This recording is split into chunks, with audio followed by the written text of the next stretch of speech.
Juliet, aku pergi ya. Tar dulu. Kalau kamu ketemu sama cewek di jalan gimana? Tunjukin cincin kawin. Kalau dia maksa mau nebeng gimana? Tabrak. Kalau ada cewek cantik kamu kenalan sama kamu? Yang paling cantik itu cuma kamu, sayang. Aku mau jawaban lain. Langsung pura-pura idiot. Kalau ada cewek seksual semolo hai badannya kayak gitar Spanyol godain kamu? Colok mata sendiri. Oke. Kalau ada cewek ngajakin kamu makan bareng gimana? Istri saya galak. Kamu mau dimasak sama istri saya? Kalau dia nawarin kamu minum? Taruh cyanida diem-diem terus suruh dicobain duluan. Kalau dia nanya IG kamu apa? Gak main sosmed. Kalau jadinya dia minta nomor WA? Gak punya HP. Kalau tiba-tiba kamu ketemu mantan kamu di jalan gimana? Tampol terus bilang jangan ganggu aku lagi, istriku jauh lebih sempurna. Dasar wanita ular. Nyah kawah jalan pelakor gagal peping. Kalau ada yang gombalin kamu? Sumpel mulutnya kayak kaos kaki bekas. Kalau ada cewek sok manja yang kasih kamu bunga gimana? Makan terus pura-pura kesurupan yang mau. Bagus. Nih kuncinya, hati-hati ya. By the way, kamu mau kemana? Indomaret depan komplek, kamu mau titip apa gak? Bawa celo sekalian. Yeay, jajan! Ingat ya celo, mata-matain papa, oke? Ate! Dah lah. Julia tuh suka coklat gak? Banget. Dih. Aneh tau gak? Kenapa sih cewek-cewek pada suka makanan manis? Ya coklat lah, ya boba lah, ya kue lah. Sudah menumbuh-numbuh ya suka-suka kita lah. Lidah-lidah kita, jangan sampai lidah lu kepelintir. Sabar, Tifa, sabar. Ops, lupa. Kan cewek standar rata-rata pada umumnya. Beda sama Mimi yang selera makanannya gurih-gurih asin kayak cowok-cowok. Apa cuma Mimi satu-satunya cewek yang gak suka makanan manis? Gak nanya, lama-lama gue bakal kasih makan buah empang juga lu. Sabar, Tifa, sabar. Juliet. Ini apaan, Snow? Coklat. Hah?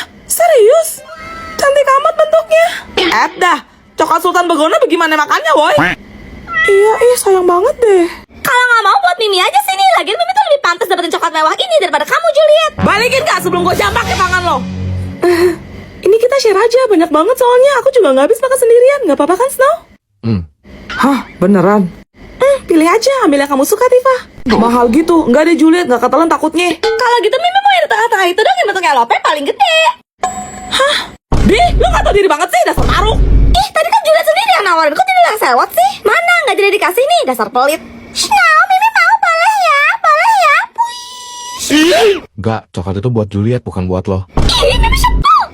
Mampus kena ulti. Sekarang aku mau cobain coklatnya, guys. Ayo kita buka pitanya dulu. Kemasannya bener-bener mewah dan elegan banget gak sih? Kalian sama kayak aku gak kalau bentuknya bagus begini tuh gak tega makannya? Lihat deh secantik ini. Wah, coklat kunafa Dubai. Markinya.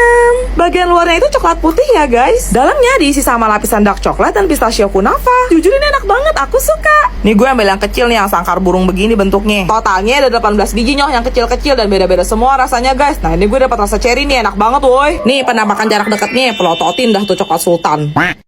Guys, kalian tahu anomali brain rot gak? Lewat mulu di FYP Cia masa? Cewek cuma tahu ikan hiu pakai sepatu. Kalau nggak salah namanya pelalala pelalala. Cia taunya balerina cappuccina. Kalau kamu apa ya lihat? Bombardino krokodilo. Aksal, lo ada cerita tentang anomali gak? Mau denger asal lo untung sahur? Hah? Katanya itu anomali mengerikan yang hanya keluar pada saat sahur ya? Dan konon kalau orang yang dibangunin gak nyaut sampai 3 kali, makhluk ini bakal datang nyamperin ke rumah dong. Serem amat dah. Yap, jadi di sebuah desa ada seorang hansip bernama Paundong yang sering jaga malam. Dan pada saat bulan Ramadan tiba, ia pun aktif membunyikan pentungan yang selalu ia bawa untuk membangunkan warga sekitar menunaikan ibadah sahur. Wih, mulia banget Pak Untung. Tapi suatu hari ada maling rumah kosong yang kebetulan beraksi saat Pak Untung sedang berjaga. Maling tersebut pun langsung lari dengan barang curiannya begitu melihat Pak Untung ingin menangkapnya. Terus? Pak Untung mengejar maling itu sampai di sebuah gang buntu. Pertikaian pun tak terelakkan lagi. Namun siapa sangka, maling itu mengeluarkan linggis yang sudah dia siapkan sebelumnya. Lalu tanpa ragu menghunuskannya ke perut Pak Untung. Dalam sekejap, Pak Untung pun menghembus nafas terakhir. Pagi harinya, para penduduk menemukan tubuh Pak Untung yang sudah terbujur kaku, tergeletak di jalanan dalam kondisi yang mengenaskan. Ada. Mereka pun segera memakamkan Pak Untung, tak lupa menancapkan pentungan di atas kuburannya sebagai nisan penanda. Kasian. Tapi pada saat malam tiba, ada fenomena aneh yang terjadi. Pentungan tersebut berubah hidup, tangan dan kakinya tumbuh layaknya manusia, dan wajahnya mirip dengan Pak Untung. Serius? Masyarakat sana percaya bahwa pentungan itu dirasuki jin yang menyerupai Pak Untung. Dan kini, makhluk itu berkeliaran seolah masih melakukan tugasnya yang belum selesai. Kamu duduk di sini ya? Wah, koleksi lampu kamu lengkap banget ya, lo dari versi 1 sampai 3 semuanya ada. Hah, itu mulai dipamerin, gak ada yang lain apa? Bosan banget liatnya, muak tau gak? Kamu kenapa sih, Ais? Orang si Celo gak ngapa-ngapain, menurut kamu kok gitu amat? Hah, anak miskin, kamu tuh sampai kapanpun gak akan pernah bisa beli labubu walaupun cuma 1. Cia ada nabung kok. Hah, mimpi, gak usah belagu deh, sok-sok gegayaan. Mendingan kamu pakai uang itu buat dorong sekolah kamu, lunasin SPP kamu yang udah berbulan-bulan nunggak. Keterlaluan kamu, Ais. Berisik ih, cempreng. Gak lepas ngomong sama orang-orang jelek, boneka. Hah, iya sih, boneka sama labu. Nih, Cia, buat kamu. Yang bener Elliot. Dih, narep lu. Wih, itu edisi Coca-Cola kan? Gihan boxing. Jadi di series ini cuma ada 3 pilihan labu yang bisa kita dapat guys. Ayo kita buka, bantu pencet tombol like dan follow ya guys supaya dapat inceran Cia. Guys, Cia udah pada lagi megang kaleng dong. Sekarang Cia mau lepas bingkai mikanya, dalamnya kayak gini guys. Dan ternyata ada gantungannya, gemoy banget gak sih? Terakhir dapat kartunya juga. Makasih ya, lihat Cia seneng banget. Cello. Seriusan ini? Banyak banget Axel. Makasih Axel. Woi Laksel, lu gak mau kalah banget sih jadi orang? Heran. Ada lawan. Tadi si Koko berantem tau mas sama Axel di kelas. Terus dia mama dapat surat panggilan disuruh ke sekolah sama bu guru besok. Astaga Elliot. Orang dia yang mulai. Siapa yang duluan itu gak penting. Mama gak suka kamu baku hantam. Tapi mah, Belum lagi besok mama harus repot ke sekolah. Malu Elliot, malu. Kamu itu bisa gak sih sehari aja gak bikin mama sakit kepala? Papa pulang. Snow, kamu lihat tuh anak kamu. Tiap hari berantem mulu. Emosin banget jadi orang. Heran nurunin siapa dah. Pakai nanya segala. Kamu bilang apa barusan? Bukan apa-apa kok Juliet. Lihat, kamu itu di sekolah bukan belajar yang bener malah berantem. Udah merasa paling hebat ya kamu? Udah merasa paling jagoan? Oke, fine. Kalau kamu masih tetap bersikeras begini ya, lihat Papa terpaksa mendidik kamu pakai cara lain. Juliet, Cello, mendingan kalian segera pergi dari sini. Ih, kalau gak ikut-ikutan. Kunci pintunya Juliet, supaya dia nggak bisa kabur. Dia Snow. maaf pa. Jadi gimana tadi kamu menang nggak? Hah? Oh enggak apa, si Angsa kuat banget. Payah kamu. Nih, PMK jangan kasih ampun ya. Wah, makasih pa. Abis ini kamu pura-pura teriak ya. Jangan berantem lagi, awas jangan sampai kamu lagi, Papa habisin kamu. Ampun pa, ampun. Cello, dari tadi kamu ngomong mama mulu ya. Masuk ke kamar kamu sekarang. Gak mau. Lihat tuh Snow anaknya kamu manjain. Cello, masuk ke kamar kamu sekarang juga. Papa mau bicara empat mata. Rasain papa marah beneran kan? Udah kamu tutup pintunya. Kamu ngapain datang-datang mama kayak gitu, Cello? Papa nggak suka.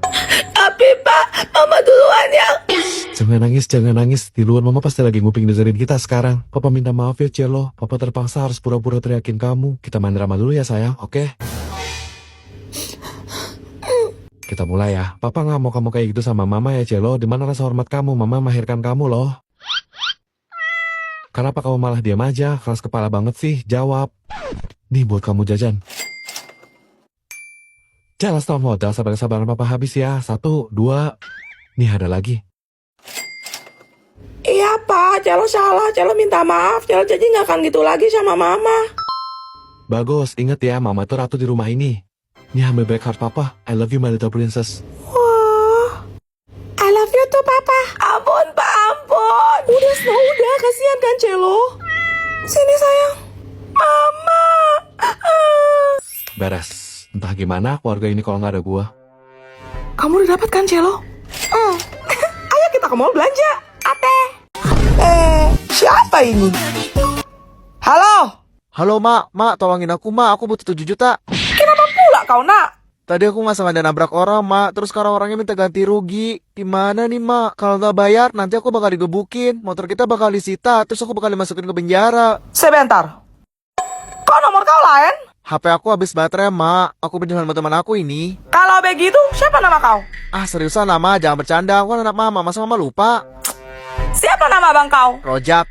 Kau di mana sekarang? Di kantor polisi mak, cepet transferin aku sekarang ya mak, 7 juta aja mak, please. Hei, siapa nama bapak kau? Gak tahu, selama ini aku cuma panggil bapak aja.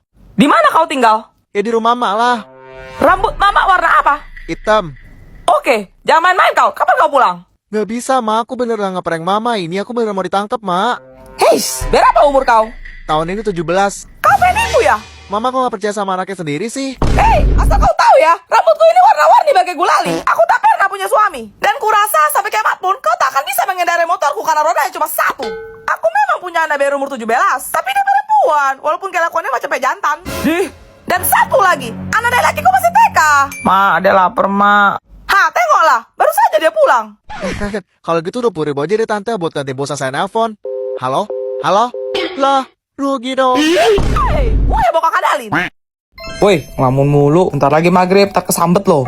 Hah? Enggak, ini gue kaget aja.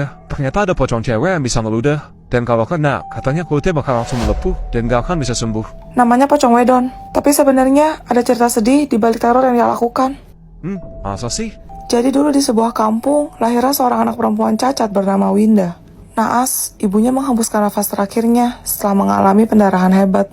Kasian. Tak lama, Mbah Trejo, dukun yang terkenal sakti di kampung itu, mengatakan bahwa Winda akan mendatangkan kutukan bagi kampung tersebut.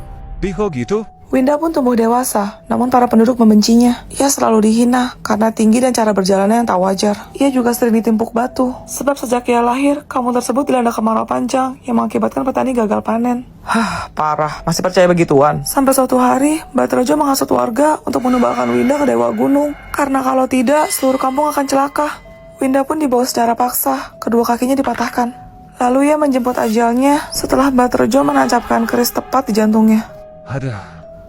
Tapi sebenarnya itu cuma akal-akalan Mbah Trejo aja yang ingin menguasai ilmu tengkorak geni, di mana syarat terakhirnya adalah mempersembahkan gadis yang berusia di bawah 17 tahun. Jangan bilang. Semenjak lahir, Mbah Trejo sengaja menyebarkan rumor miring tentang Winda. Belum lagi, kemarau panjang di kampung tersebut adalah ulah jin jahat Mbah Trejo sendiri. Ngawur. Arwah Winda yang tak terima itu pun menuntut balas. Ia berubah menjadi sosok pocong wedon setinggi lebih dari 2 meter, yang bisa terbang melayang dan mulai meludahi sisi kampung termasuk Mbah Trejo, hingga tidak ada satupun orang yang tersisa. Dan kini, kampung tersebut menjadi kampung mati.